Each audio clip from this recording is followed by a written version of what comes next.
حضريت قبل النوم.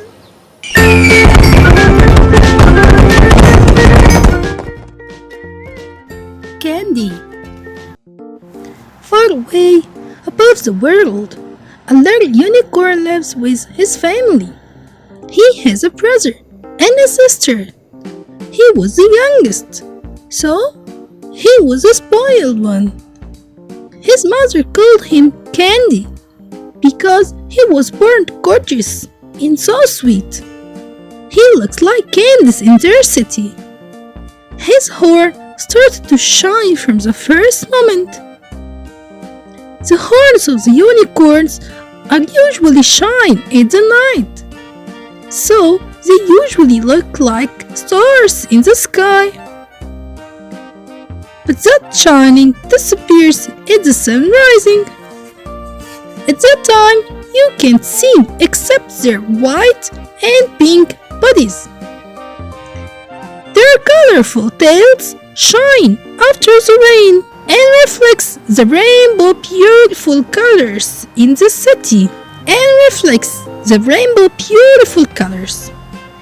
In the city of candies, everybody lives happily.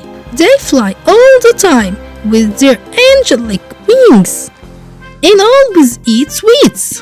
One fine day, Candy went out to play and eat sweets that grow on trees all around him. His mother came out behind him, calling him, "Candy, where are you going?" Candy replied, "I am going to play a lure with my friends, Mom," Mother said angrily. "Won't you study today too? Why do you neglect your lessons like this?" Candy tries to get away for a while so he can go fast before she says anything else. Candy tries to get away for a while so he can go fast before she says anything else. "Mom, I promise you, I will study when I return."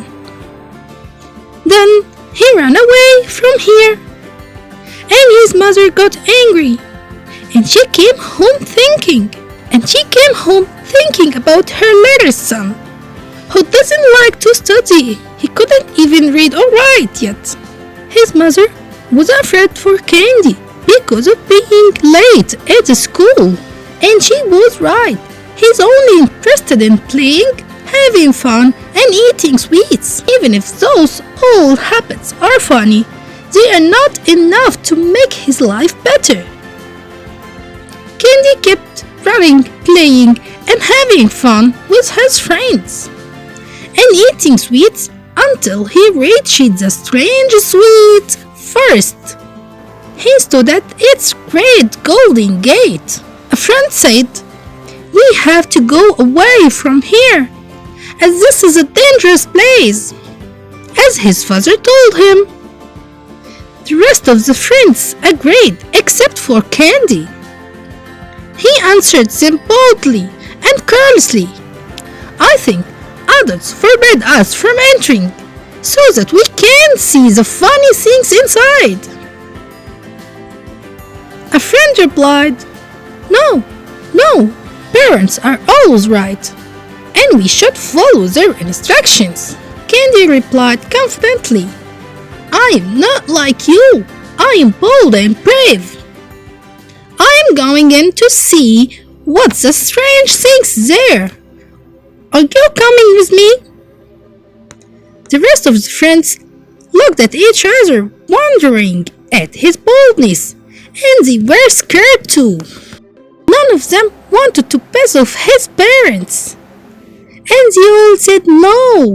Candy laughed at them, and said, "You coward, I will go alone. See you later." Friends kept shouting at him and asking him to come back. "Candy, Candy!" But he didn't pay any attention to them. Candy came in and didn't care about his friends. As soon as he entered and saw the wondrous trees and sweets that differ from the ones he used to see and eat, he felt regret and fear.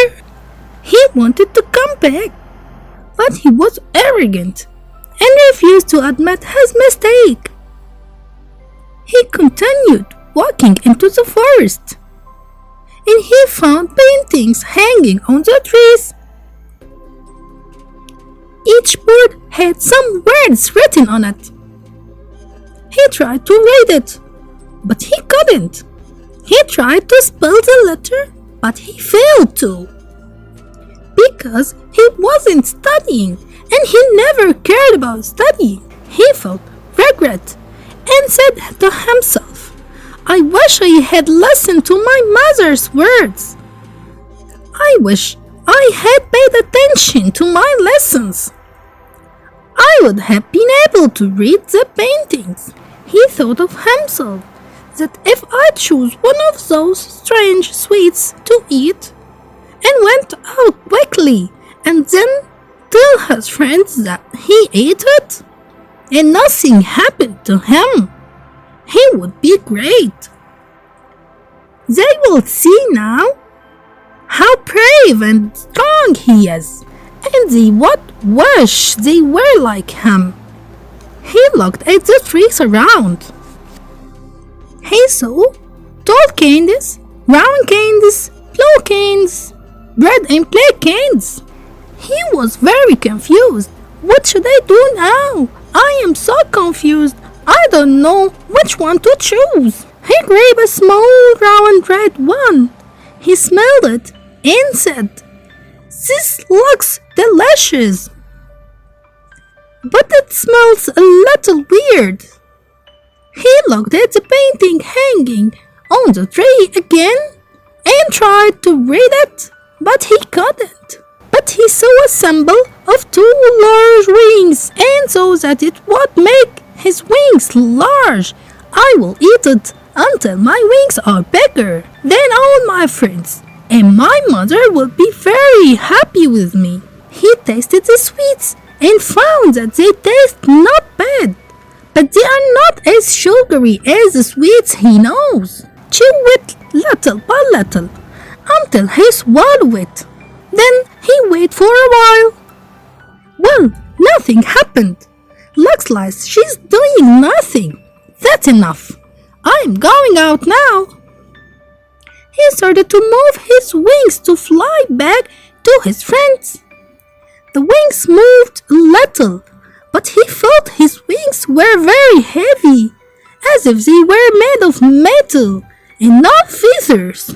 Suddenly, he felt his head spin. He tried to move his feet out, but he couldn't. He saw a cloud. He went to lean on it, and suddenly he found the snowy cloud turning into a fragile cotton cloud and fell through it. He kept falling and screaming, "Ah!" But no one heard him. Spins and spins in the air. He looked at the cloud moving away from him, and he called his mother. "Mom, Mom!" Then he was facing the ground and sees her getting close. He realizes that he is approaching the human world. He screams louder as soon as he approached the ground. He saw trees with green leaves, the like of which he had never seen before. He fell over the large trees, but he was not hurt. He lost consciousness, and the image of the trees above him حضريت قبل النوم